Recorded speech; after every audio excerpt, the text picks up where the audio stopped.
Well, from TikTok wellness hacks to confusion at the pharmacy counter, consumers are being bombarded with so much medical advice that it's almost impossible to know what is real. In today's Ask the ...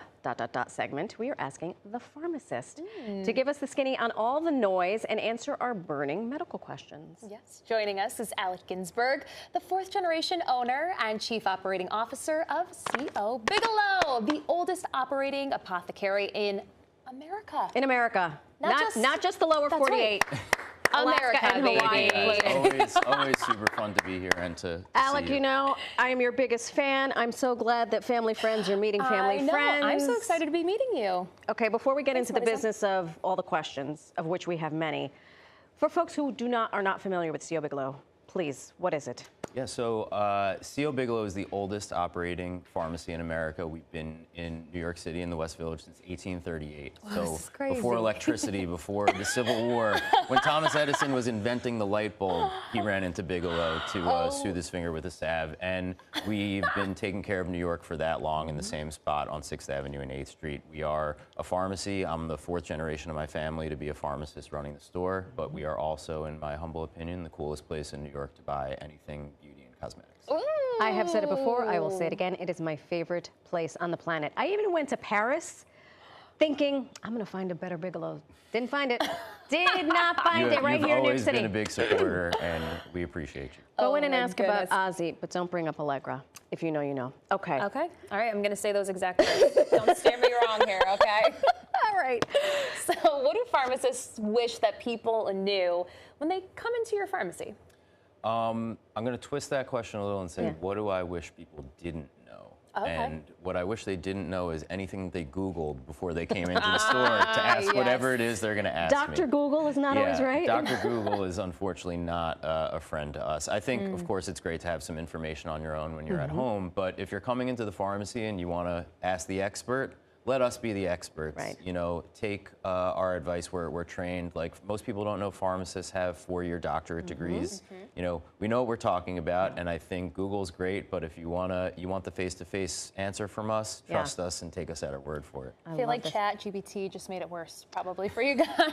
But it's also, you know, I have a big box pharmacy where I live, and I knew something very specific about a medication I just had, and I asked the pharmacist, and he was so dismissive. And I was like, nope, sorry, I'm not leaving. And I'm only going to speak about C.O. Bigelow and the pharmacy myself. Yeah. But it's also, it speaks volumes to when you find the community place. Right. Stick to, whether it's Bigelow's, whether it's wherever it is, because you'll go the extra mile. Because you guys care. That's right. Care about the people in the community because you're in the community. True. What with all these years in the family business, you figured, you know what, let me parlay this into 2025. You just began a new platform. It's a newsletter. It's called Drugstore Cowboy.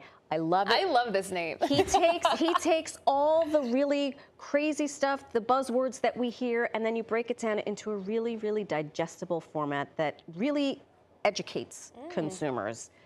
Tell us about it. Oh, and by the way, Mark Cuban, if you've ever heard of him, is a fan of Drugstore Cowboy. Yes, he did give me an endorsement this week, which was super exciting, and I appreciate you letting me bring it up on here.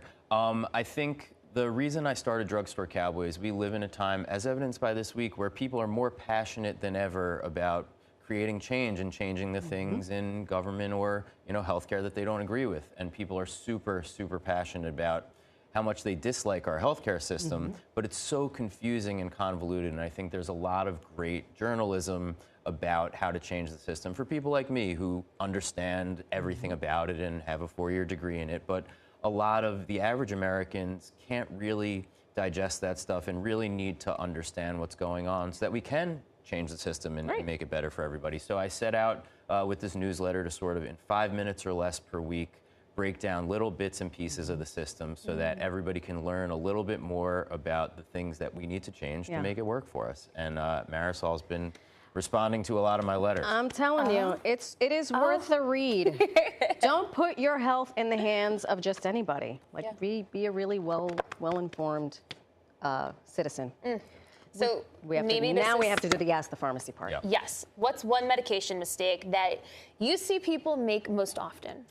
I would say probably combining multiple over-the-counter items without actually knowing what's in them. This is one of those things where, like, self-treatment. You know, always ask the pharmacist, and it can benefit you. When people are left to their own devices, things can go wrong. So a perfect example is like Tylenol, which is controversial these days, but something that we do know for sure about Tylenol is that if you take more than 4,000 milligrams a day, it causes liver toxicity.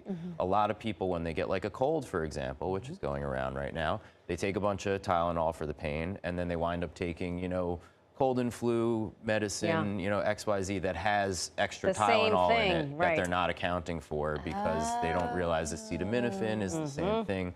So I think there are a couple different examples like that where people might be combining medications without realizing it and causing problems. Goodness, thank goodness my fiance stopped me in my tracks because I almost did that. I was desperate. I was so... You were so sick. I was so sick.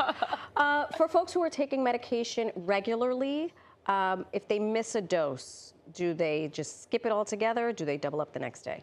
Yeah, this is a really common question. I think people might be surprised to learn the answer. So I'm going to speak about most medications. Obviously, no answer is 100%. But for most medications, when you take them consistently, it's not like when you swallow a pill, it's working, and then it stops working, and then you need to take it again. You're aiming to build a steady state of the medication in your body, which means over time it gets to a certain level. And like if you forget a dose, it's okay. You might dip a little bit, but it's still going to be in that effective range of area. So I tell people, missing a dose here and there usually is okay if you've been taking something for a while. The consistency is what's important. Doubling up is usually more dangerous than actually missing. Good to know. one. Yeah. Good to know. Well, as usual, wealth of information. Yes, I've learned so much. And you got to go visit him. I'm so excited. I'm coming down. Come by. C.O. Bigelow. Check us Head out. on down. It's a lovely part of town. Also, Drugstore Cowboy, the newsletter. Sign up for it.